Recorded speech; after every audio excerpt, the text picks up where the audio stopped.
A lot of times our association seems to dictate what we do. In fact, it seems as if they draw the standard and the limits to which we can go. Hear what it says in verse 1 of Amos, the book of Amos. Yeah, chapter 1. This message was given to Amos, a shepherd from the town of Tekoa in Judah. He received this message in visions 2 years before the earthquake, when Uzziah was king of Judah and Jeroboam II, the son of Jehoash, was king of Israel.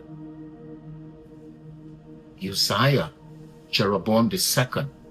You begin to appreciate that in those times, Uzziah, when Isaiah started to preach, he said in the year that Uzziah died. This is 2 years before the great earthquake, and while Uzziah was still, and you know, if you've read the history of Israel, Uzziah was one of those kings that Israel flourished under. He served for long, and Israel flourished under.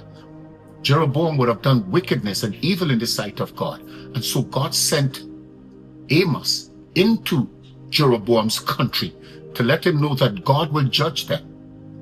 But I wanted you to realize what was happening in Judah, what was happening in Israel, did not influence what Amos was about to do. He did not use the blessings of Uzziah nor the judgment of Jeroboam II to determine what he was going to do. He did not allow his friends, countrymen, he did not allow the political environment, the religious environment, the social environment. He did not care.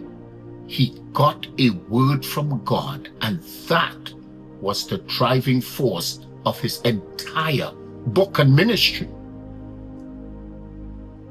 And I wanted you to appreciate the tension of the immediate, the tension of the company we keep, the tension that is exerted by our social situation or even a political situation, good or bad,